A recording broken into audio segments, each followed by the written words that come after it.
એકાગ્રતા અને ધ્યાન એ વિષય પર આપણે 66 ચર્ચાઓ કરી અને આપણે જોયું કે એકાગ્રતા અને ધ્યાન આપણા દૈનંદિન જીવનમાં તેમજ આધ્યાત્મિક જીવનમાં કેટલા મહત્ત્વપૂર્ણ છે, બંને કેવી રીતે એકબીજા સાથે સંકળાયેલા છે, એ બંને વચ્ચેનું સૂક્ષ્મ અંતર શું છે, એકાગ્રતા અને ધ્યાન પ્રાપ્ત કરવાના વિભિન્ન ઉપાયો અને એકાગ્રતા ધ્યાન પ્રાપ્ત કરવા જતાં જે વિભિન્ન બાધાઓ આવે છે એનું કેવી રીતે અતિક્રમણ કરી શકીએ, એ બધી વાતોનું આપણે વિસ્તારથી એની ચર્ચા કરી રહ્યા હતા.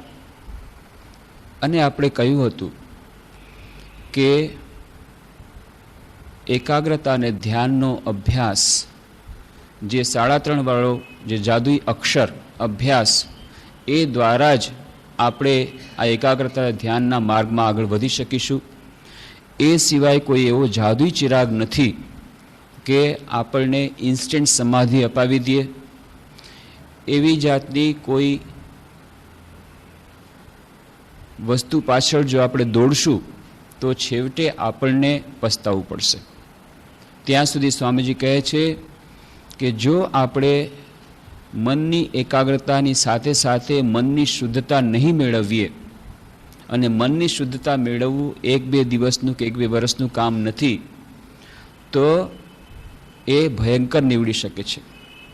સ્વામી યતીશ્વરાનંદજી કહે છે મેડિટેશન ઇન સ્પિરિચ્યુઅલ લાઈફમાં કે a mind which is not purified, if concentrated, becomes a veritable demon. એકાગ્રતા અને ધ્યાનના અભ્યાસમાં સાથે સાથે જો નૈતિક મૂલ્યો અને મનની શુદ્ધતા જો સાથે સાથે એનો વિકાસ નહીં થયો હોય તો એ એકાગ્રતા ભયંકર નીવડી શકે છે. મનુષ્યને રાવણ, હિટલર, મુસોલિની બનાવી શકે છે. રાવણ, હિટલર, મુસોલિનીની એકાગ્રતા તો ઓછી નહોતી, પણ એ બીજી દિશામાં હતી, પોતાનો વિનાશ સાધશે, સંસારનો વિનાશ સાધશે. અને એટલા માટે મનની શુદ્ધતા ઉપર અત્યંત મહત્વ આપવામાં આવ્યું. મનની શુદ્ધતાને સાથે સાથે જે મનની એકાગ્રતા આવશે એ જ આપણને આ જીવનમાં સુખ અને શાંતિથી બક્ષશે, તેમજ શાશ્વત સુખ અને શાશ્વત શાંતિનો માર્ગ પ્રશસ્ત કરશે. અને એ જો આપણું લક્ષ્ય હોય તો એના માટે આપણે જાણી લેવું જોઈએ એ ધ્યાન, જે ધ્યાન આપણને ચિર શાંતિ આપી શકે, જે આપણને સમાધિની અષ્ટમ સપ્તમ સુધી પહોંચાડી શકે, અને સપ્તમ ભૂમિકા છે ધ્યાન, એની પહેલાંના સોપાનો આપણને સર કરવા પડે. જેમ પતંજલિ યોગસૂત્ર કહે છે, યમ, નિયમ, આસન, પ્રાણાયામ, પ્રત્યાહાર, ધારણા, ધ્યાન અને સમાધિ. અને યમ નિયમની જ આપણે વાત કરી કે યમમાં જ આપણે જે 5 વાત હતી કે અહિંસા, સત્ય, અસ્તેય, બ્રહ્મચર્ય, પરિગ્રહ, એમાંની ફક્ત સત્યની જ આપણે વાત કરી કે આજના યુગમાં સત્યનું પાલન કેટલું બધું કઠિન છે. તો પછી બાકીના યમ, પછી નિયમ, અને બાકીના પછી પગથિયા, બાકીના સોપાનો, અને પછી ધ્યાન, એ સપ્તમ સોપાન. એ કઠિન તો છે જ, પણ આ એવું દર્શાવવામાં એના માટે આ દર્શાવવામાં નથી આવતું કે આપણે એનાથી ગભરાઈ જઈએ, પણ એટલા માટે કહેવામાં આવે છે કે આપણે અનંત ધૈર્યની આવશ્યકતા રહેશે. ધૈર્યપૂર્વક, મક્કમતાપૂર્વક આપણે આગળ વધવું પડશે. અને કોઈ જાતની ઉતાવળ કરવાથી આમાં કોઈ ફાયદો નહીં થાય. અને ધૈર્યપૂર્વક લડી લેવા માટે, ધૈર્યપૂર્વક એમાં અભ્યાસ કરવા માટે આપણે તૈયાર માનસિક રીતે રહેવું પડે, એના માટેની વાત છે. અને સાથે સાથે આશાની વાણી છે, સ્વલ્પમ અપ્યસ્ય ધર્મસ્ય ત્રાયતે મહતો ભયાત. નાનકડું સરખું પણ એનું ધર્મનું આચરણ એ આપણને મહાન વિપત્તિમાંથી તારશે. એકાગ્રતા ધ્યાનના અભ્યાસમાં થોડોક પણ આપણે અભ્યાસ પ્રારંભ કરી દીધો, એની કિંમત ચૂકવવાનો પ્રારંભ કરી દીધો, તો એનું ફળ અવશ્ય મળશે. શાશ્વત સુખ, શાશ્વત શાંતિ, કે ઊંડું ધ્યાન, કે સમાધિ, એ ભલે એને વાર લાગે, પણ આ મહાન વિપત્તિમાંથી આપણને નાનકડો પણ અભ્યાસ તારશે, એ આપણી આશાની વાણી છે. ને એટલા માટે મક્કમતાપૂર્વક આગળ વધવું પડે, એ જાણીને કે આ કઠિન કામ છે. અર્જુન જેવા માટે કઠિન કામ હતું તો આપણા માટે સરળ થઈ શકશે, સરળ થઈ જશે, એ આશા જ વ્યર્થ છે. અને અર્જુન જેવો મહારથી કે જેની એકાગ્રતા ત્યારે સંસારમાં એવો કોઈ પુરુષ નહોતો કે જે અર્જુન જેવી જેની મનની એકાગ્રતા હોય, કે જે પાણીમાં માછલીનો પડછાયો જોઈને માછલીની આંખ વીંધી શકે એવી એકાગ્રતા, કે જે ગુરુ દ્રોણાચાર્યને કહે છે કે ના હું પક્ષી પણ નથી જોતો, ઝાડ પણ નથી જોતો, ફક્ત પક્ષીની આંખ જોઉં છું, એવી મનની એકાગ્રતા વાળો અર્જુન, એ ભગવાન શ્રી કૃષ્ણ કહે છે ચંચલમી મન કૃષ્ણ પ્રમાથી બલવદ દૃઢમ તસ્યાહમ નિગ્રહમ મને વાયોરિવ સુદુષ્કરમ. હે ભગવાન, આ તમે મનને કંટ્રોલ કરવાની, મનને નિયંત્રણ કરવાની વાત કરો છો, પણ મને તેમ લાગે છે મનને નિયંત્રણ કરવું મને એટલું બધું કઠિન લાગે છે. આ એટલું મન ચંચળ છે, એને નિયંત્રણમાં રહેવું મને એટલું બધું કઠિન લાગે છે કે વાયુને મુઠ્ઠીમાં બાંધવા જેટલું કઠિન લાગે છે. આ કોઈ સાધારણ મનુષ્ય નથી કહેતો. એ વખતનો અર્જુન, જે વિશ્વમાં સર્વશ્રેષ્ઠ મનાતો અર્જુન, મહારથી અર્જુન, એ ભગવાન શ્રી કૃષ્ણને વાત કરે છે. તો આપણે ક્યાંના છીએ? તો આપણે જો એમ વિચાર કરીએ કે આપણા માટે મનનું નિયંત્રણ અથવા તો મનની એકાગ્રતા સરળ થઈ પડશે, તો એ ભૂલમાં ન રહેવું જોઈએ. પણ એ આપણને નિરાશ કરવા માટે નથી, આપણને વધુ મક્કમ બનાવી અને એના માટે તેને વધુ માનસિક તૈયારી કરીને વધુ સારી રીતે એના માટે ધૈર્યપૂર્વક લાગી રહેવા માટેની આ વાત છે. તો આ પથ પર કેટલા બધા ચઢાણ અને ઉતરાણ આવશે, જે વાત આપણે કરી હતી. હિમાલયના પથ પર બહુ સુંદર વાત કરી કે હિમાલયના પથ પર જ્યારે જઈએ છીએ ત્યારે કેટલા ડુંગર ઓળંગવા પડે છે. તો પહાડ ઉપર ચડીએ છીએ, પછી પાછા ઉતરીએ છીએ, પછી પાછા ચડીએ છીએ, પાછા ઉતરીએ છીએ. તો દેર વિલ બી સેટબેક્સ કહે છે. આધ્યાત્મિક જીવનમાં, એકાગ્રતા ધ્યાનના જીવનમાં જ્યારે જઈએ છીએ ત્યારે સેટબેક્સ આવે છે. શરૂઆતમાં બહુ સરસ મન લાગી ગયું, વળી થોડોક એવો પીરિયડ આવ્યો, તરંગાકાર મન છે, જ્યારે મન એકદમ શુષ્ક થઈ ગયું છે, સ્પિરિચ્યુઅલ ડ્રાઉટ જેને કહે છે, એ આધ્યાત્મિક જાણે એક જાતનો દુષ્કાળ પડી ગયો અને મન લાગતું નથી ધ્યાનમાં, ઈશ્વરમાં લાગતું નથી, ભક્તિ ગમતી નથી, મન સંસાર તરફ વધુ ખેંચાય છે. પહેલાં નહોતું ખેંચાય, નથી વધુ ખેંચાય છે. ધ્યાનનો અભ્યાસ પ્રારંભ કર્યા પછી વધુ પડતું મન હજી આડાવડા વિચાર કરવામાં લાગી ગયું છે. તો લાગે છે આ તો આપણું અવનતિ થઈ રહી છે. પણ નહીં, જ્યારે આપણે પહાડ પર ચડી રહ્યા છીએ ત્યારે પણ આપણે આગળ વધી રહ્યા છીએ, અને જ્યારે પહાડ પરથી નીચે ઉતરી રહ્યા છીએ ત્યારે પણ આગળ વધી રહ્યા છીએ.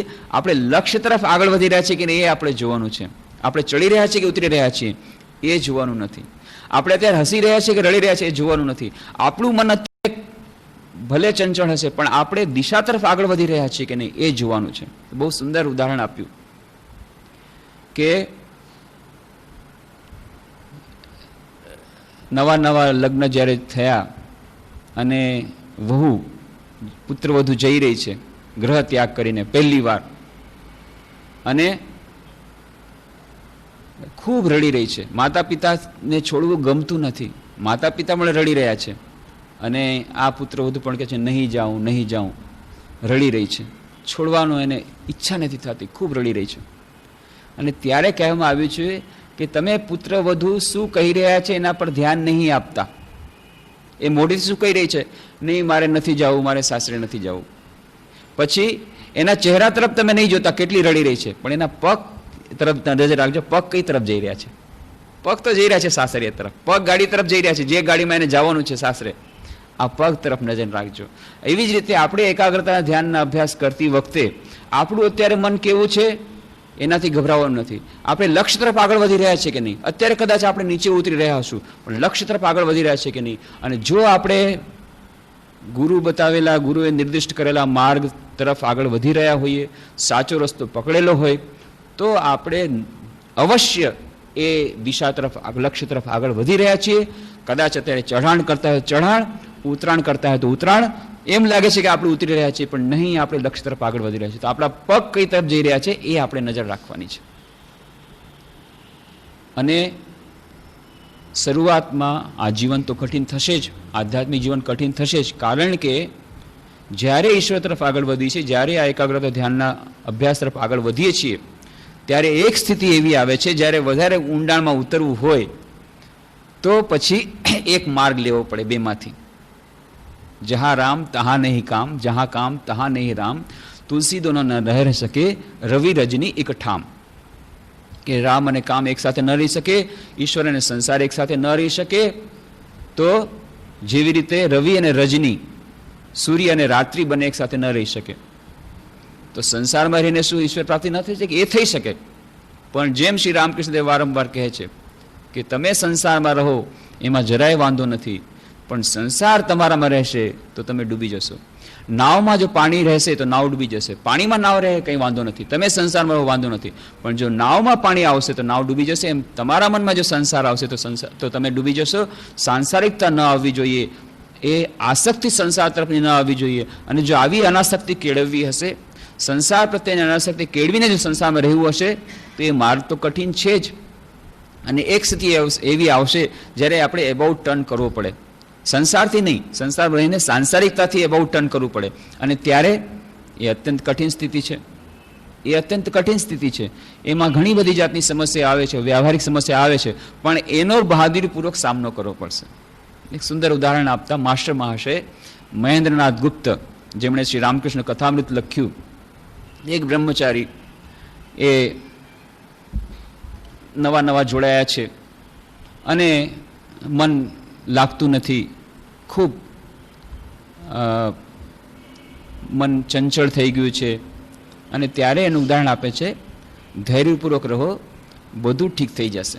અને ઉદાહરણ બહુ સરસ આપે છે કે જુઓ, જ્યારે કન્યાના લગ્ન થાય છે ત્યારે શું કરે છે?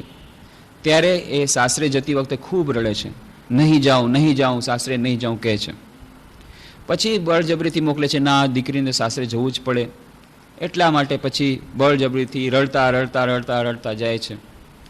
અને પછી ત્યાં જઈને તરત જ ત્યાંથી ટપાલ લખે છે કે માં તારા વગર મને ગમતું નથી, પિતાજી તમારા વગર મને ગમતું નથી, મને જલ્દીથી બોલાવી લ્યો.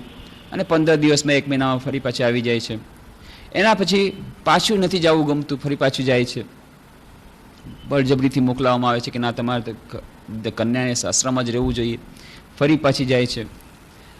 હવે તરત જ ટપાલ નથી આવતી, 2 કે 3 મહિના પછી ટપાલ આવે છે કે આ અહીંયા આવી અને અહીંયા ઘણું બધું કામ હતું એટલે હું ટપાલ લખવામાં જરા મોડું થઈ ગયું, હું અહીંયા મજામાં છું, મને આવી રીતે આમની આ કરવાનું છે, આ સંસારનું આ બધું કામ કરવાનું છે, એટલે ટપાલ લખવામાં મોડું થઈ ગયું. બીજી ટપાલ 1 વર્ષ પછી આવે છે કે મને ખૂબ માફી આપજો, કારણ કે મારે ખૂબ આમાં કામકાજમાં ફસાઈ ગઈ હતી, એટલા માટે ટપાલ ન લખી શકી. અને પછી એ અંતર વધતું જાય છે કે મારે બાળકો થયા છે, બાળકોને સાચવવા પડે, બાળકોને સ્કૂલમાં મોકલવા પડે, વ્યવહારના ઘણા બધા કામ આવી ગયા છે, પણ તમે ચિંતા કરશો નહીં, હું પછી 2-3 વર્ષમાં આવવાની છું. અને પછી તો સાવ ઘૂસાઈ ગઈ. તો શરૂઆતમાં તો જરાય નથી ગમતું. એવી જ રીતે એકાગ્રતા ધ્યાનના અભ્યાસમાં આ જે ઈશ્વરનો આનંદ છે એ શરૂઆતમાં લુખો લાગે છે, સૂકો લાગે છે, પણ જ્યારે એકવાર એનો આનંદ મળી જશે ત્યારે પોતાની મેળે છૂટી જશે. ત્યારે તમે પોતે જ કહેશો કે હવે 3 મહિના પછી ટપાલ લખશો, અત્યારે ટપાલ લખવાની જરૂર નથી. એ સંસાર પોતાની મેળે છૂટી જશે જ્યારે આનો આનંદ મળશે. શ્રી રામકૃષ્ણ જેમ કહે છે 3 પ્રકારના આનંદ છે, વિષયાનંદ, ભજનાનંદ અને બ્રહ્માનંદ. તો અત્યારે બ્રહ્માનંદ તો કદાચ આપણે માટે બહુ દૂર છે, પણ ભજનાનંદ પણ જો મળી જાય તો આ સંસારનો આનંદ પોતાની મેળે છૂટી જશે. પછી જે ઇનિશિયલ સ્ટ્રગલ, આ જે શરૂઆતનો જે આપણા એકાગ્રતા કરવા માટેના જે વિભિન્ન પ્રકારના આપણને અવરોધો આવે છે એ પોતાની મેળે એ છૂટી જશે. અને ત્યારે આપણને પ્રયત્ન કરવો નહીં પડે, પોતાની મેળે ભૂલાઈ જશે સંસાર. પછી કન્યાને, પુત્રવધૂને પછી ભૂલવા માટે એને કોઈ મહેનત નથી કરવી પડતી, યાદ કરવા માટે મહેનત કરવી પડે છે કે ઓહ મારી મમ્મી પપ્પા છે, અચ્છા એ લોકોને ટપાલ આવી છે, જવાબ તો દેવો પડે, અચ્છા જવાબ દઈ દો.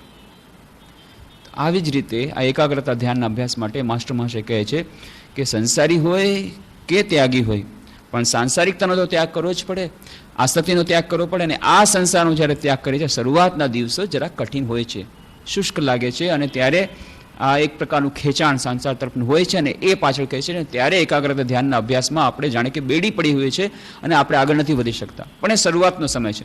ધીરે ધીરે જેમ ધ્યાનમાં આનંદ મળે છે, એકાગ્રતા ધ્યાનના અભ્યાસમાં આનંદ મળે છે, જેમ જેમ આ ઈશ્વરનો આનંદ મળે છે, તેમ તેમ પછી આ પોતાની મેળે છૂટી જાય છે. તો આ શરૂઆતનો જ પિરિયડ, શરૂઆતનો એ સમય એ જરા કપરો છે, અને એને આપણે બહાદુરીપૂર્વક એનો સામનો કરવો પડે. એની સાથેના વ્યવહારિક સમસ્યાઓ પણ આવે છે, એનો પણ સામનો કરવો પડે. કારણ કે જ્યારે આવી રીતે એક સમય આવશે જ્યારે લાગશે કે નહીં, એકાગ્રતા ધ્યાનમાં અભ્યાસમાં જ્યારે ઊંડા ઉતરવું પડે ત્યારે વ્યવહારિક જીવનમાં કેટલીક મુશ્કેલીઓ નડે છે કે આપણે એક પ્રકારનું જીવન વિતાવવા માગીએ છીએ અને બાકીના સમાજમાં બીજા પ્રકારનું જીવન વિતાવવા માગે છે. અને એમની સાથે એબાઉટ ટર્ન જ્યારે કરવું પડે, કટ ઓફ કરવું પડે ત્યારે કટ ઓફ થઈ શકતું નથી. શું કરીએ સ્વામીજી, દીકરીને પરણાવવી છે, બધા રાખવા છે, આ કરવું છે, વ્યવહારમાં રહેવું પડે, સમાજમાં રહેવું પડે, સમાજના બંધન છે, સમાજમાં સમાજને સાચવવો પડે, સમાજને સાચવવો પડે તો વ્યવહારમાં રહેવું પડે, લગ્ન પ્રસંગે જવું પડે, પાર્ટીમાં જવું પડે, એ લોકોને ઇન્વાઇટ કરવા પડે, અમારે જવું પડે. તો શું થાય? વ્યવહાર રાખવા ગમતા નથી. મન તો હવે છે કે એકાગ્ર ધ્યાનના અભ્યાસમાં, પણ બે પ્રકારની સમસ્યાઓ. એક ક્રિટિસિઝમ, એ આલોચના. હા, અત્યારથી તમે શું આ બધું માંડ્યું છે, આ બધા આટલા પૂજાપાઠ, મંદિર, આશ્રમ જવું, આ બધું શું છે? આ બધું બરાબર નથી. બંને કોર સાચવવા પડે. વધુ પડતું આ બધું નહીં થવાનું, વ્યવહારિક રહેવાનું, પ્રેક્ટિકલ રહેવાનું. અમે ભગવાનની પૂજા કરીએ છીએ, પણ તમારી જેમ અમે બધું ડૂબાડી નથી દેતા સંસાર. આ તમે લોકો તો શું કરી રહ્યા છો? આવી જાતની સલાહ મળશે, આલોચના થશે, મિત્રો કહેશે, વડીલો કહેશે, ક્યારેક ક્યારેક સગાવાલા કહેશે, સંબંધીઓ કહેશે કે આ બરાબર તમે નથી કરતા, વધારે ઊંડું નહીં ઉતરવું ભગવાનના લાઈનમાં, ભગવાનના ત્યાં, આ કહેશે. ત્યારે આ ટીકાને સહન કરવી એ બહુ મુશ્કેલ છે. અને એટલા જ માટે કીધું છે, હરિનો માર્ગ છે શુરાનો, નહીં કાયરનું કામ જોને. આ બધું સહન કરવું પડે. અને બીજી વાત કે એને કારણે જે કંઈ એને કષ્ટ પડે, સ્ટ્રગલ આવે, સંઘર્ષ આવે, સંઘર્ષનો સામનો કરવો પડે અને ટેક્ટફુલી એમાંથી બહાર આવવું પડે, બુદ્ધિમત્તાપૂર્વક એમાંથી બહાર આવવું પડે. જેમ કે અમારે કહેતા હતા કે ભાઈ આ તમે કયો છે બરાબર વાત છે, પણ વ્યવહારમાં કેટલી બધી મુશ્કેલીઓ નડે તમને ખબર નથી. પૂરી ખબર નહીં, પણ થોડી થોડી તો ખબર પડે છે. અને અમારા ભક્તો પણ એના માટેનો ઉપાય કાઢે છે.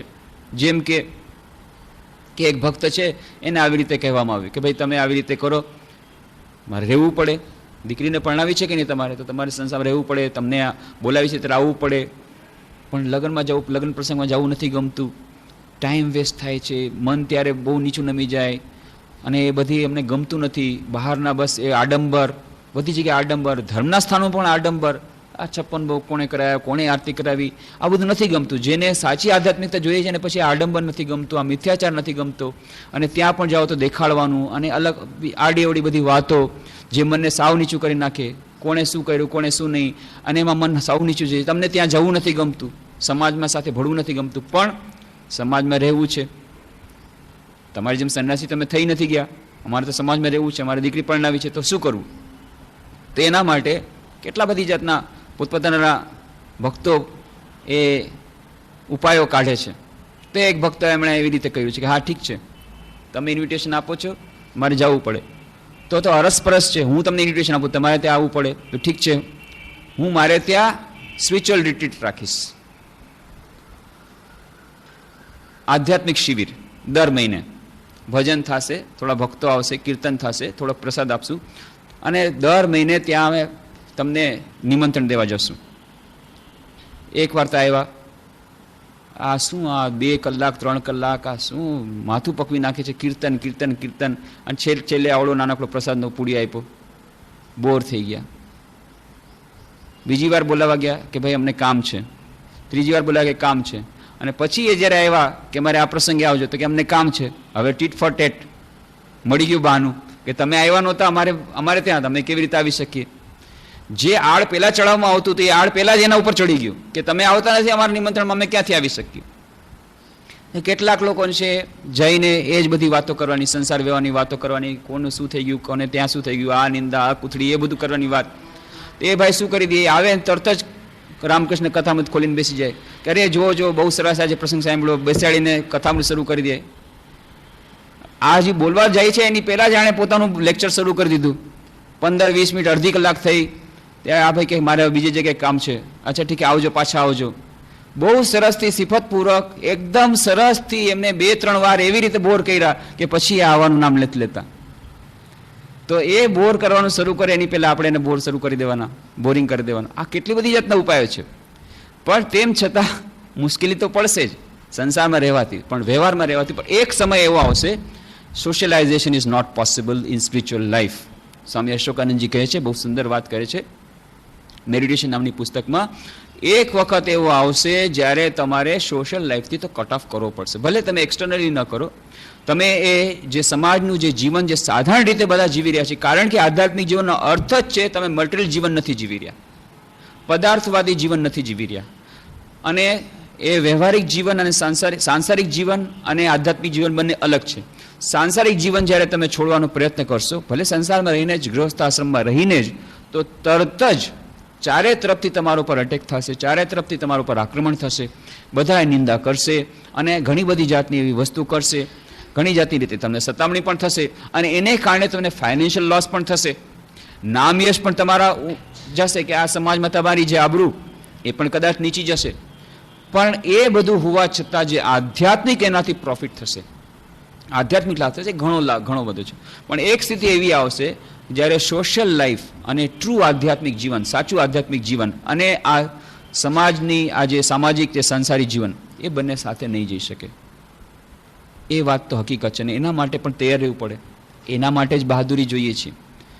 તો આપણે એકાગ્રતા ધ્યાનના અભ્યાસમાં ઊંડા ઉતરવા માગીએ છીએ, ઇન્સ્ટન્ટ સમાધિ જોઈએ છે, સમાધિનો આનંદ આપણને જોઈએ છે, પણ એના માટેની જ આ બધી કિંમત ચૂકવવી પડે કે સામાજિક જીવનમાંથી આપણી પ્રતિષ્ઠા પણ કદાચ ખોવી પડે, એ આપણે તૈયાર નથી, યમ નિયમ પાલન કરવા માટે તૈયાર નથી.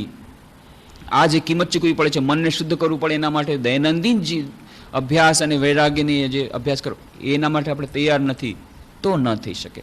કિંમત તો આપણે ચૂકવવી પડશે અને એ કિંમત જેટલા પ્રમાણમાં જે ચૂકવી શકશે એટલા પ્રમાણમાં એકાગ્રતા ધ્યાનના અભ્યાસમાં એ ખરેખર આગળ વધશે. બાકી તો પછી કેટલા બધા ઉપાયો છે, પણ સ્વામીજી તો સાફ કહે છે કે અન્ય કોઈ ઉપાયથી તમે જો આ લોભમાં પડી અને ઇન્સ્ટન્ટ સમાધિ તરફ ગયા, આવી રીતે તમે ધ્યાન અને સમાધિના પાછળ તમે દોડ્યા, એ પછી ડ્રગ્સ દ્વારા હોય કે હિપ્નોટિઝમ દ્વારા હોય, તો એમાં ફાયદો તો થશે જ નહીં, ભયંકર નીવડી શકે છે, તમારા મન માટે ખતરનાક નીવડી શકે છે, હંમેશ માટે તમારું મન એનો સર્વનાશ થઈ શકે છે. એટલા માટે એનાથી સાવધાન રહેવાનું વારંવાર કહે છે, ધૈર્યપૂર્વક આગળ વધવાનું. તો આવી રીતે આપણે એકાગ્રતા ધ્યાનની તો વાત કરી, તો શું કોઈ સરળ ઉપાય નથી? તો સરળ ઉપાયની પણ આપણે વાત કરી હતી કે યમ નિયમ આ બધું કરવું, અભ્યાસ અને વૈરાગ્ય, આ જે પતંજલિ યોગસૂત્ર પ્રમાણે જે સપ્તમ સોપાન કહ્યું એના પહેલાંના સોપાનો કરવા, મન શુદ્ધ થાય ત્યારે જ આપણે મનની એકાગ્રતા મળે, એ બધી વાત કરી. પણ આ મનની શુદ્ધતા માટે થઈને સરળ કોઈ ઉપાય છે તો એના માટે જ આપણે વાત કરી હતી કે હા, સરળ ઉપાય પણ છે પ્રાર્થના અને ભગવાનના નામનો જાપ. આ ભક્તિ યોગ છે, જેમાં રાજયોગ છે પતંજલિ યોગ સૂત્ર, એવી રીતે જ્ઞાન યોગ છે એ વેદાંતનો જ્ઞાન યોગ, એવી રીતે કર્મયોગ છે નિસ્વાર્થ સેવાનો, તો તેવી જ રીતે ભક્તિ યોગ છે કે ભગવાનના નામનો જાપ કરવાથી પોતાની મેળે મન લાગે છે. ચૈતન્ય મહાપ્રભુને ભાવ સમાધિ થતી હતી, તો કેવી રીતે ભગવાનનું નામ લેતા, અહર્નિશ ભગવાનનું નામ કીર્તન કરતા કરતા એમણે સરળમાં સરળ ઉપાય આપી દીધો, બસ ભગવાનનું કીર્તન કરતા જાઓ. ભગવાનનું કીર્તન કરતા કરતા મનમાં ભગવાન નામ લેતા, ભગવાનના નામમાં જ એવો જાદુઈ પ્રભાવ છે કે ધીરે ધીરે તમારા મનને શુદ્ધ કરી નાખશે, મનની બધી અશુદ્ધિ દૂર થઈ જશે અને તમને ભાવ સમાધિની સ્થિતિ સુધી પહોંચાડી દેશે. તો આ પણ ઉપાય છે. પ્રાર્થના માટેની પણ આપણે ચર્ચા ઘણી બધી વાર કરી છે. ભગવાનના નામનો જપ કેવી રીતે કરવાની થોડીક ચર્ચા આપણે કરી હતી કે નામનો કેટલો પ્રભાવ, અને એ પ્રાર્થનાના પણ થોડાક એ પ્રકારો જોયા. તો ગીતામાં ભગવાન કહે છે કે 4 પ્રકારના ભક્તોની વાત કરે છે. કહે છે ચતુર્વિધા ભજન્તે મામ જના સુકૃતનો અર્જુન આર્તો જિજ્ઞાસુ અર્થાર્થી જ્ઞાની ચ ભરતર્ષભ. 4 પ્રકારના ભક્તો છે મારા. ચતુર્વિધા ભજન્તે મામ, 4 પ્રકારના લોકો મને ભજે છે. તો જના સુકૃતનો અર્જુન, હે અર્જુન, આ પ્રકારના આ લોકમાં 4 પ્રકારના લોકો મને ભજે છે. કયા કયા? આર્તો, જિજ્ઞાસુ, અર્થાર્થી, ભરતર્ષભ, જ્ઞાની ચ ભરતર્ષભ. હે ભરતર્ષભ, 4 પ્રકારના લોકો મને ભજે છે. કોણ કોણ? એક તો કહે છે આર્તો, આર્ત, જે દુઃખમાં કષ્ટમાં છે એ ભજે છે.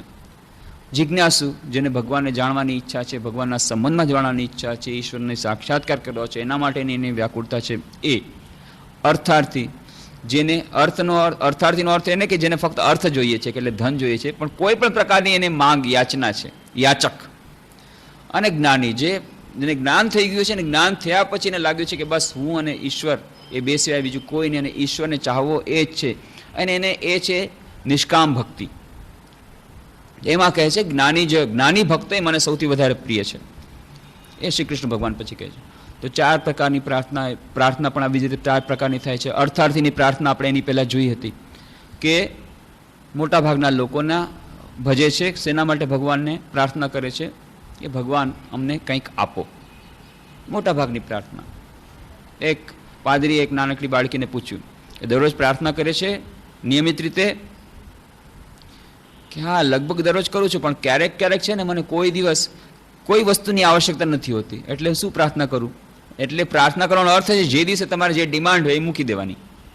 જે દિવસે કાંઈ ડિમાન્ડ નથી એ દિવસે પ્રાર્થના કરવાનો શું અર્થ છે, તો એ દિવસે પ્રાર્થના નથી કરતી. આ છે એક પ્રકારનો કોન્સેપ્ટ અર્થાર્થી.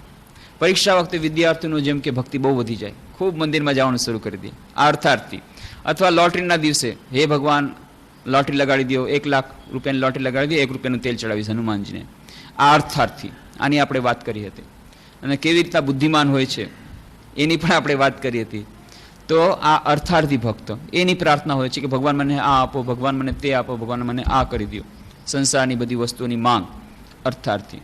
ઠીક છે, કોઈ ગમે તેમ રીતે ભગવાન પાસે તો આવે છે ને, ધીરે ધીરે ધીરે ભગવાનની સાથે સંપર્ક થશે, પછી ભગવાન પાસેથી અત્યારે લેવાની ઈચ્છા છે. અત્યારે મોટા ભાગના લોકો ભગવાન ને ચાહતા નથી, ભગવાન પાસેથી ચાહે છે.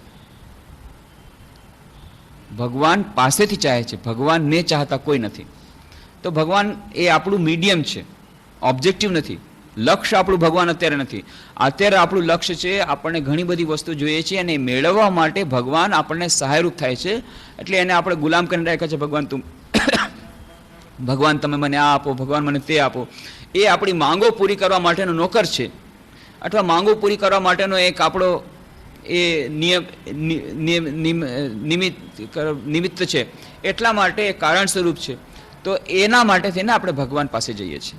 આ મોટાભાગના આપણા લોકોની સ્થિતિ. અથવા તો એનાથી વધુ આગળ વધીને કેટલાક લોકો છે કે અમે ભગવાનમાં માનતા નથી, કાંઈ નથી, પણ અત્યારે વિપત્તિ આવી ગઈ છે, દુઃખ આવી ગયું છે. આ છે આર્તનાદ હૃદયમાંથી નીકળે છે. કોઈ પણ જાતનું મહાન દુઃખ આવી ગયું, મહાન વિપત્તિ આવી, અને ત્યારે ભગવાન પાસે જાય છે. તો એના માટે જ કહ્યું છે દુઃખ મેં સુમિરન સબ કરે, સુખ મેં કરે ન કોઈ, જો સુખ મેં સુમિરન કરે તો દુઃખ કાહે કો હોય. પણ મોટાભાગના લોકો આ ભૂલી જાય છે, સુખમાં કોઈ સ્મરણ કરતા નથી. પણ જ્યારે દુઃખ આવે છે ત્યારે ભગવાન સાંભળે છે, અરે આ વિપત્તિ છે, હવે ક્યાં જવું. જ્યારે બધા રસ્તા બંધ છે, ક્યાંયથી કોઈ દેખાતું નથી, કોઈ પણ રસ્તો દેખાતો નથી ભાગવાનો, અને ત્યારે આવે છે ભગવાન પાસે, હે ભગવાન મને બચાવો, મારી રક્ષા કરો. આ પણ એક પ્રકારની પ્રાર્થના. એની પણ ઘણી બધી પ્રાર્થનાઓ આપણામાં છે, એ પણ ખોટું નથી. તો અર્થાર્થી. અને આ થઈ ગયું જે દુઃખને લીધે પ્રાર્થના કરે છે, દુઃખમાં વિપત્તિમાં ભગવાનને સાંભળે છે ફક્ત, એ પણ ખોટું નથી. અને જિજ્ઞાસુ કે ભગવાન હે ભગવાન મને તારા હજી સુધી દર્શન નથી થયા, તારું સ્વરૂપ શું છે મને બતાવો, એ હજી પણ એનાથી ઊંચી પ્રાર્થના. અને જ્ઞાની છે ભરતસભા, જેને આ ફક્ત ઈશ્વર સિવાય બીજું કાંઈ નથી એવું જે થઈ ગયું, એ છે શ્રેષ્ઠ ભક્ત. પછી એની પ્રાર્થના તો ઘણા રૂપ લઈ લે કે ભગવાન તું મને જો, હું તને જોઉં, આપણે બંને આનંદમાં રહીએ. પ્રેમ સ્વરૂપ એના માટે બની જાય છે. એનાથી પણ વધુ પાછી પ્રાર્થના થાય છે, જે હજી ઊંચી પ્રાર્થના, કે જેમાં ફક્ત નિસ્વાર્થ પ્રાર્થના. મારા માટે કંઈ માગતો જ નથી, મારા માટે ભક્ત પોતાના માટે કંઈ માગતો જ નથી, ફક્ત કહે છે બધાનું કલ્યાણ થાવ, બીજું કાંઈ મને જોતું જ નથી. સર્વે ભવંતુ સુખિનઃ સર્વે ભવંતુ નિરામયા સર્વે ભદ્રાણી પશ્યંતુ મા કશ્ચિત દુઃખ ભાગ ભવેત. કોઈને દુઃખ ન થાય, બસ મારે એટલું જ જોઈએ છે. બધાનું કલ્યાણ થાય, બધા આનંદમાં રહીએ. આ છે સર્વશ્રેષ્ઠ પ્રાર્થના.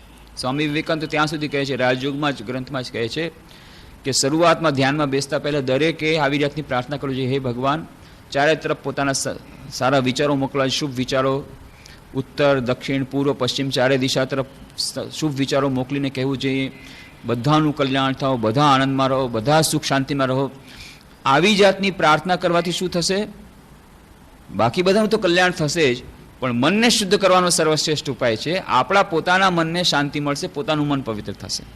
અને સ્વામીજી ત્યાં સુધી કહે છે કે છેવટે લાંબે ગાળે તમને સમજાશે કે પોતાને સુખી કરવાનો અને પોતાના માટે શાંતિ પામવાનો સર્વશ્રેષ્ઠ ઉપાય છે બીજાના સુખ અને શાંતિ માટેનો વિચાર કરવાનો.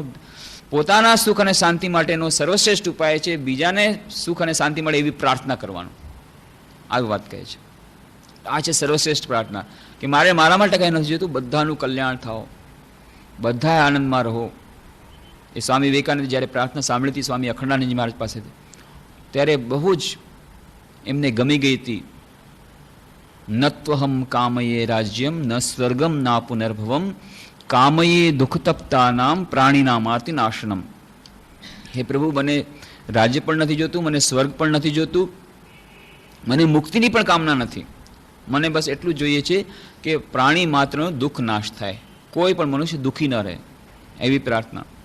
કે બીજું કે પ્રાર્થના એમની પાસેથી જેમણે સાંભળી એનાથી પણ વધુ ઉદાત્ત પ્રાર્થના રંતિદેવની વાત આવે છે શ્રીમદ ભાગવતમાં, અને એના જ અનુલક્ષીને પ્રાર્થના કોન સ્યાદ ઉપાયોત્ર યેનાહમ સર્વદેહિનામ અંત પ્રવિશ સતતમ ભવેયમ દુઃખ ભારવાક. કે આ દુનિયામાં હે પ્રભુ એવો કોઈ ઉપાય શું નથી, કોનું સ્યાદ ઉપાયોત્ર યેનાહમ સર્વદમ, કે એવો કોઈ ઉપાય છે કે નહીં આ દુનિયામાં કે જેના દ્વારા પ્રાણી માત્રમાં જે દરેકે દરેક મનુષ્ય આ પૃથ્વી પર કોઈ પણ વ્યક્તિ જે દુઃખિત છે એના અંતરમાં હું પ્રવિષ્ટ થઈ જાઉં, એના બદલે હું દુઃખ સહન કરું. શું એવો કોઈ માર્ગ છે? મને એવો માર્ગ જોઈએ છે. આ છે, આનાથી વધારે સર્વશ્રેષ્ઠ પ્રાર્થના કઈ હોઈ શકે? કોનું ન સ્યાદ ઉપાયત્ર યેનાહમ સર્વદેહિનામ અંત પ્રવિશ્ય સતતમ ભવેયમ દુઃખ ભાર. કે ભલે ને હું એકલો જ દુઃખ સહન કરું, બાકી બધા આનંદ મારીએ, આખા જગતનું દુઃખ મારા ઉપર આવી જાય. જગતમાં જે કોઈ પ્રાણી છે જેને જેટલું બધું દુઃખ છે એ બધું દુઃખ હું એમના પ્રાણીના અંતરમાં જઈને સહન કરું અને બાકી બધા આનંદ મારીએ. આ નિસ્વાર્થતાની ચરમસીમા બૌદ્ધ ધર્મમાં પણ આવી વાત આવે છે. મહાયાન બુદ્ધિઝમમાં મહાયાન જે પદ છે એમાં બોધિસત્વની આવી જ ભાવનાનું વર્ણન આવે છે. જ્યારે બોધિસત્વ એ કહે છે કે મારી ઈચ્છા શું છે? મારી ઈચ્છા એ છે કે પ્રાણી માત્રના જેટલા દુઃખ છે આખા સંસારમાં, વિશ્વમાં, એ બધાએ દુઃખને હું સહન કરી લઉં, જેથી બાકી બધાએ એ દુઃખમાંથી એ આનંદમાં રહે અને એમના વતી હું દુઃખ સહન કરું. આ બોધિસત્વની પ્રાર્થના છે. તો આ સર્વશ્રેષ્ઠ પ્રાર્થના. તો પ્રાર્થના કેટલી બધી કેટેગરીઝ, કેટલા બધા પ્રકારો. તો જેટલી આપણી પ્રાર્થના નિસ્વાર્થ હશે એટલા પ્રમાણમાં આપણને સુખ અને શાંતિ વધુ મળશે ને એટલા પ્રમાણમાં આ પ્રાર્થનાનો પ્રત્યુત્તર જલ્દી મળશે. અને આપણા માટે પ્રાર્થનાનો પ્રત્યુત્તર શું જોઈએ છે? જે લોકો એકાગ્રતા ધ્યાનના અભ્યાસમાં આગળ વધવા માગે છે એ લોકોને તો મનની શુદ્ધતા, મનની એકાગ્રતા જો જરૂરી હોય તો એના માટે તો આ નિસ્વાર્થ પ્રાર્થના વધુ આવશ્યક છે. તો બારી સાધારણ તો નિયમો છે જ. એક વાત બહુ સરસ સુંદર શ્રી રામકૃષ્ણદેવ કહે છે કે જુઓ, ઈશ્વર પ્રાર્થના કેમ નથી સાંભળતા? ઘણા કરે છે. આ બધા ઘણા જાતના પ્રશ્નો છે, આપણે લેવાનો પ્રયત્ન કરશું કે ઈશ્વર છે કે નહીં, પછી ઈશ્વર પ્રાર્થના સાંભળે છે કે નહીં, તો સાંભળે છે તો ક્યારે સાંભળે છે, તો કેમ નથી સાંભળતા નથી તો કેમ નથી સાંભળતા, અને એ પ્રાર્થના કેવી રીતે કરવી છે, કેવી રીતે કરીએ તો જલ્દીથી પ્રાર્થના આપણી પહોંચે. આ બધી ઘણી જાતના સવાલો આવે છે, તો એની તો ચર્ચા આપણે કરશું જ. પણ આ ઉપર છેલ્લી જે વાત, એક સુંદર વાત શ્રી રામકૃષ્ણદેવ કહે છે કે જુઓ, પ્રાર્થનાની વાત એવી છે કે એમાં જો યાચના હોય તો યાચનાની પ્રાર્થનાને તો તમારે વિચાર કરવો જોઈએ યાચના કેવી છે, ત્યારે એ પ્રમાણે તમને જવાબ મળે. ઉદાહરણ, એક ભિખારી છે, તમે ટ્રેનમાં બેઠા છો, બારી પર એક ભિખારી આવ્યો. ભિખારી માગે છે કે મને 10 પૈસા આપી દો, તો તમે 10 પૈસા આપી દીધા. બીજો ભિખારી આવે છે, તમે 10 પૈસા આપો છો, નથી લેતો. 1 રૂપિયા આપો છો, નથી લેતો. કે મારે તો કે અહીંયાથી દિલ્હી જવું છે, મને 250 રૂપિયા જોઈએ છે, ગાડી ભાડું જોઈએ છે. ગાડી ભાડું જોઈએ છે? અંદર આવ. શું વાત છે? કેમ ગાડી ભાડું જોઈએ છે? ક્યાં ઉતરી ગયો તો? તારો ધંધો શું છે? ક્યાંથી આવ્યો? તારું ઘર ક્યાં છે? કેટલી બધી લપન છપન કરવી પડે, અને તોય આપશે કે નહીં એની કંઈ ગેરંટી નથી. ધીરે ધીરે આપશે. હજી એના માટે ઓળખાણ નથી ને કાંઈ, હજી ઓળખાણ કરવી પડશે, બીજાની ઓળખાણ લાવવી પડશે, એના માટે કેટલા બધા પ્રશ્નો પૂછવા પડશે. તો એવી જ રીતે ભગવાનને જ્યારે આપણે કોઈ વાતની માગણી કરીએ છીએ, નાની સુધી માગણી હોય, હે ભગવાન આજ રાતના ઘરમાં મને ભજીયા મળે, તો તમે જોશો રાતના ભજીયા મળી જશે, એ પ્રાર્થના પૂરી થઈ જશે. પણ હે ભગવાન મને આવી રીતે નોકરીમાંથી ટ્રાન્સફર અપાવી દો તો એમાં જરા વાર લાગશે, કારણ કે એમાં પછી ઘણી બધી જાતની પૂછપરછ થશે, ઇન્ટરવ્યૂ લેવાશે. આપણે સાધારણ ઉદાહરણ પણ લઈએ. કોઈ નાનકડી વાત માટે આપણે કોઈ માણસ પાસે જઈએ છીએ તો જ્યારે મોટી કઈ વસ્તુ માગીએ છીએ તો એના માટે તેને કેટલી બધી એને ઇન્ક્વાયરી કરવી પડે છે કે ભાઈ વાત શું છે. તો સાધારણ માણસે ભગવાનને પણ એ કરવું પડે, અને પછી ભગવાન સાથે પહેલાં એપોઇન્ટમેન્ટ કરવો પડે. આપણે કહીએ છીએ આપણી વાત, પણ સામેવાળો સાંભળે છે ને એ પણ જોવું પડે. કોઈ મોટા સાહેબ પાસે જાય, એ વાત સાંભળતો અને 10 જણા વાત કરતા હોય, એમાં તમે તમારી વાત મૂકી દો, તમારી વાત સાંભળતો ન હોય તો શું થાય? તો પહેલાં એની સાથે એપોઇન્ટમેન્ટ લેવું પડે. એપોઇન્ટમેન્ટ પણ સરળ નથી. એપોઇન્ટમેન્ટ માટે પહેલાં ટેલિફોન કરવો પડે. ટેલિફોન લાઈન પણ મળવાની મુશ્કેલ છે, એંગેજ હોય છે. તો ભગવાનની લાઈન પણ એંગેજ હોય છે, કેટલા બધા લાઈનમાં બેઠા છે. તો તમારી અર્જન્સી કેટલી છે એના ઉપર પણ આધાર રાખે છે કે તમને અર્જન્સી કેટલી છે. જ્યારે કોઈ સાહેબ આવે છે ત્યારે કોઈ કહે છે, ભાઈ એક ફલાણા વ્યક્તિના અત્યારે 15 ટ્રંક કોલ આવ્યા ઠેઠ મુંબઈથી, લાઇટનિંગ ટ્રંક કોલ આવ્યા હતા મુંબઈથી. આ જો 50 જણાના ટેલિફોન આવ્યા છે, પણ આ એ ભાઈ છે અને લાઇટનિંગ ટ્રંક કોલ 15 વાર કર્યા મુંબઈથી, તો પહેલાં એને લગાડ. તેવી રીતે ભગવાન પણ જોઈએ છે લાઇટનિંગ ટ્રંક કોલ ક્યાંથી આવ્યો છે, કોને કેટલી ડિમાન્ડ અર્જન્ટ છે, કોને કેટલી અર્જન્સી છે. દ્રૌપદીની અર્જન્ટ હતું એકદમ, 1 સેકન્ડ પણ રહી શકાય એટલે ભગવાન એકદમથી ભાગ્યા દ્રૌપદીની રક્ષા કરવા માટે, કારણ કે ત્યારે તો લાઇટનિંગ ટ્રંક કોલ છે, એમાં હવે ડિલે ચાલી શકે એમ નથી. તો આપણી પણ પ્રાર્થના, આપણે કેટલી અર્જન્સી છે, આપણી કેટલી વ્યાકુળતા છે. એટલે રામકૃષ્ણ કહે છે કે તમારી પ્રાર્થના જેટલું વ્યાકુળ હશે, આ અર્જન્સી દેખાડવા માટે, કે અર્જન્સી તો ખબર પડી જાય, તમારી આંતરિકતા કેટલી છે, વ્યાકુળતા કેટલી છે, એના ઉપર પણ જવાબનો આધાર રાખે છે. અને પછી એને તો જોવું પડે કે તમે ટ્રાન્સફર માટે માગણી કરી, બાકી 10 જણા પણ એ જ જગ્યાએ જવા માગે છે, તો સાહેબને તો જોવું પડશે કે આ 10માંથી કોને એ જગ્યાએ ટ્રાન્સફર આપવું. એવી રીતે ભગવાન પાસે કેટલી બધી માગણીઓ આવી રહી છે, એ ફક્ત આપણે એકલા માટે બેઠા નથી, તે પણ જોવું પડે. તો બહુ સુંદર એ પ્રસંગ આવે છે કે જ્યારે એ ત્યાં સ્વયંવર રચાયો છે સીતા માતાનો, જાનકીજીનો, અને કેટલા બધા રાજા મહારાજાઓ આવ્યા છે, મોટા મોટા રાજાઓ, બધાએ પોતપોતાના ભાટચારણ સાથે, અને ત્યાં કહે છે કે આ ધનુષ્ય જે ઉપાડી દેશે એને જ સીતા મળશે. અને એવી રીતે બધા આવે છે, પોતપોતાના ઈષ્ટ દેવતાનું સ્મરણ કરે છે, ખૂબ પ્રાર્થના કરે છે, પણ ઉપાડી શકતા નથી. કેમ નથી ઉપાડી શકતા? બધાએ તો કેટલા વ્યાકુળતાપૂર્વક પ્રાર્થના કરે છે પોતાના ઈષ્ટ દેવતાને કે મને સહાય કરો, હે પ્રભુ સહાય કરો. પણ પ્રભુ કરે શું? કારણ કે જ્યારે એ પ્રાર્થના કરે છે, હે પ્રભુ મને સહાય કરો જેથી હું ધનુષ ઉપાડું, ત્યારે જેટલા બીજા રાજા બેઠા છે મનમાં ભગવાન, હે ભગવાન જોજો હો આનાથી ધનુષ ન ઉપડે. તો હવે આટલા બધાની પ્રાર્થના સાંભળવી કે આની પ્રાર્થના સાંભળવી, તો એને એ જાતના પણ કેટલી જાતની સમસ્યાઓ છે. ભગવાનને પણ તમે ભગવાન તરીકે તમે જુઓ તો કેટલી બધી સમસ્યા છે. તો પ્રાર્થના એ કોમ્પ્લિકેટેડ, એ પણ સરળ નથી. એટલું આપણે કહીએ છીએ કે બસ પ્રાર્થના સરળમાં સરળ ઉપાય છે, સરળમાં સરળ ઉપાય, અને જલ્દીથી ફળ પણ મળે છે. પણ આપણને પ્રાર્થનાનું ફળ ક્યારે મળે, પ્રાર્થના આપણી ક્યારે સાંભળે, એની આખી મેકેનિઝમ પણ જાણવી જોઈએ. કેવી રીતે પ્રાર્થના કરવી જોઈએ, ક્યારે પ્રાર્થના ભળીભૂત થાય છે, એ પ્રાર્થનાના નિયમો શું છે, કેટલી જાતની પ્રાર્થનાઓ છે, એ બધું પણ આપણે જાણવું જોઈએ. અને બીજી વાત છે કે પ્રાર્થના ઠીક છે, પ્રાર્થનાના ઘણા બધા પ્રકારો, એની વિસ્તારની ચર્ચા જો સમય હશે તો ક્યારેક કરશું. સ્તુતિ એક પ્રકારની પ્રાર્થના કે જેમાં ભગવાનના સૌંદર્યની, ભગવાનના ગુણોનું વર્ણન થાય, ભગવાનની એ બધી વસ્તુનું વર્ણન થાય, આ એક પ્રકારની પ્રાર્થના. સ્તવની પ્રાર્થના, સ્તુતિ, એની મહિમાનું વર્ણન. તો એક યાચકનું વર્ણન કે ભગવાન મને આપો. તો એક છે ક્ષમા પ્રાર્થના કે ભગવાન મને આવી રીતના કાર્યો થઈ ગયા છે, મને ક્ષમા કરો, આવી રીતની પ્રાર્થના. તો એક ઘણી બધી જાતની પ્રાર્થના. તો એમાં જ એ પ્રાર્થનામાં સેટ પ્રાર્થનાઓ કેટલીક છે કે જે પ્રાર્થનાઓ કોઈ કે કરી. શંકરાચાર્યની પ્રાર્થના છે, કેટલા બધા સ્તવ છે, નરસિંહ મહેતાની પ્રાર્થના, મીરાના ભજનો, આ બધી પ્રાર્થના છે. એ પ્રાર્થના કરવાનું પણ પોતાનું એક મહત્વ છે, અને એ પ્રાર્થના કરવાથી પણ ફાયદો થાય છે, એનાથી પણ મનની શુદ્ધિ થાય છે, એનાથી પણ આપણે એકાગ્ર ધ્યાનના અભ્યાસમાં આગળ વધી શકીશું. પણ પ્રાર્થનાનો એક બીજો પણ નિયમ છે કે પ્રાર્થના જો ખરેખર ફળદાયી નીવડવી હોય તો એ અંતરથી આવવી જોઈએ, અંતરના ઊંડાણમાંથી આવવી જોઈએ.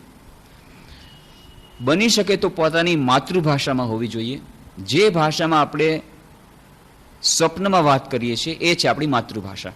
બધા આપણી કઈ ભાષામાં આપણે જન્મ્યા છીએ નથી, પણ કહે છે માતૃભાષા તમારી કઈ છે કે તમારું અચેતન મન કઈ ભાષામાં કામ કરે છે. કારણ કે ઈશ્વર સાથે જ્યારે આપણે હોટલાઇનમાં વાત કરવી હોય તો એ આપણી પોતાની અચેતન મન સાથે વાત કરવી પડે. તો અચેતન મનની આપણી કઈ ભાષા છે એ ખબર પડે કે આપણે સ્વપ્નમાં કઈ ભાષામાં વાત કરી છે. તો સ્વપ્નમાં જે ભાષામાં દેટ ઇઝ દે સે કે the language in which you dream is your language. તો ભલે ને પછી તમે ગુજરાતી ફેમિલીમાં જન્મમાં હો, ગુજરાતી પરિવારમાં જન્મમાં હો, પણ એવી રીતને તમારું થઈ ગયું સ્વપ્નમાં તમે અંગ્રેજીમાં વાત કરતા હો, તમારી માતૃભાષા એક રીતે અંગ્રેજીમાં થઈ તો ભગવાન સાથે અંગ્રેજીમાં વાત કરવી પડે. પણ જે ભાષામાં તમારું અચેતન મન વાત કરે છે એ છે તમારી ભાષા, જેની સાથે તમારે ભગવાન સાથે વાત કરવી પડે. એક તો પોતાની માતૃભાષામાં ભગવાન સાથે વાત કરવી પડે. બીજું એ પોતાના અંતરના ઊંડાણમાંથી આવવી જોઈએ અને પ્રાર્થના બધાએ પોતાના હૃદયથી કરવાની છે. સેટ પ્રાર્થનાનો એક પોતાનો નિયમ છે, કોમ્યુનિટી પ્રેયરનો એક પોતાનું મહત્વ છે જ, પણ એક હજી જાતની પ્રાર્થના છે જે પોતાના હૃદયના ઊંડાણમાંથી આવે ને એ પ્રાર્થના પોતે જ પોતાની બનાવવાની છે. કારણ કે તમારા હૃદયની વ્યથા, તમારા હૃદયની પ્રાર્થના બીજું કોણ કરી શકે? એ પોતાની કરવાની. અને એમાં જેટલી સહજતા, જેટલી સરળતા રહેશે એટલી એ પ્રાર્થના ઇફેક્ટિવ, એટલી એ પ્રાર્થના ફળદાયી નીવડશે. એના માટે સુંદર ઉદાહરણ આવે છે. યહૂદી ધર્મમાં જે સંસ્થાપક થઈ ગયા મોસેસ, એ મોસેસની વાત છે. મૂસા, તો મૂસા એકવાર જઈ રહ્યા હતા, પસાર થઈ રહ્યા હતા એક જંગલમાંથી, અને ત્યાં એમણે જોયું કે ગોવાળીઓ એ ઘેટા ચરાવી રહ્યો છે. તો ઘેટા તો ચરી રહ્યા છે અને એ નાનકડી ટેકરી પર બેસી અને ભગવાનને પ્રાર્થના કરી રહ્યો છે. મૂસા જરા અટકી ગયા, જોઈએ તો શું પ્રાર્થના કરે છે.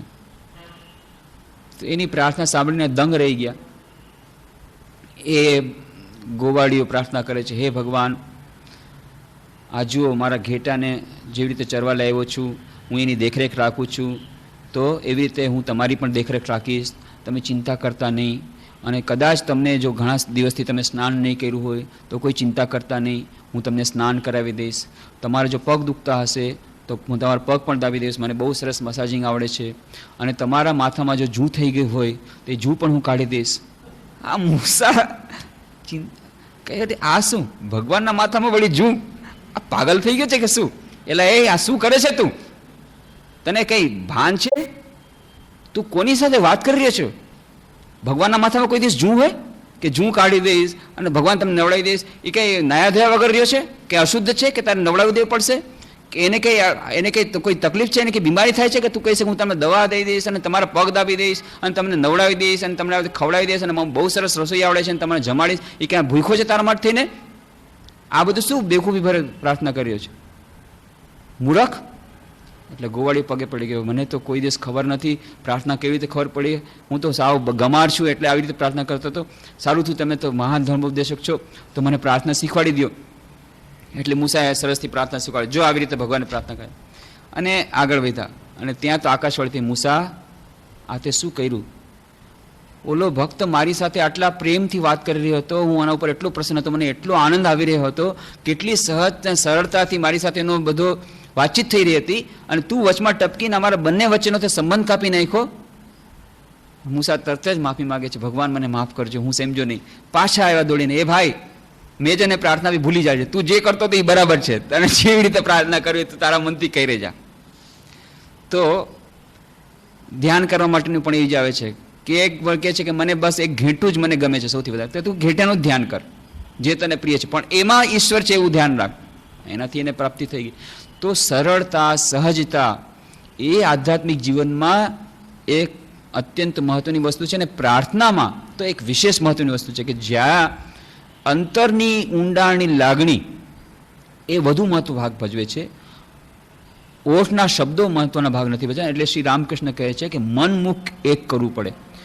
મન અને મુખ જો એક થશે એટલે કે મનમાં આપણે જેમ ધારી ભાવ, જેમ આપણે વિચારીએ છીએ એવું જ મુખમાંથી નીકળે, અને જેવું મુખમાંથી નીકળે એવું જ આપણું આચરણ થાય. આ ત્રણેયનું સામંજસ્ય કરવું બહુ કઠિન છે. કહેવું બહુ સરળ છે પણ બહુ જ કઠિન છે.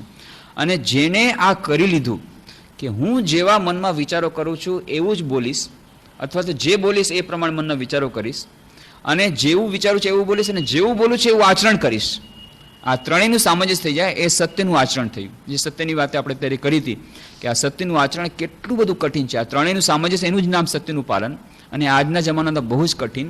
પણ તેમ છતાં જેટલા પ્રમાણમાં આ કરી શકશે એટલા પ્રમાણમાં એને પ્રાર્થનામાં પણ સફળતા મળશે. પછી પ્રાર્થના ગમે તે માટે હોય, પણ સર્વશ્રેષ્ઠ પ્રાર્થના છે, જેમ શ્રી રામકૃષ્ણદેવ કહે છે કે નિસ્વાર્થ પ્રાર્થના. એનાથી ઉતરતી પ્રાર્થના જ્ઞાનીની પ્રાર્થના, એનાથી ઉતરતી પ્રાર્થના છે જિજ્ઞાસુની પ્રાર્થના કે હે ભગવાન મને દર્શન આપો, મને ભક્તિ આપો, મને ચમાર ચરણ કમળમાં ભક્તિ આપો, મને મનની પવિત્રતા આપો, મને મનની શુદ્ધતા આપો, મને મનની એકાગ્રતા આપો.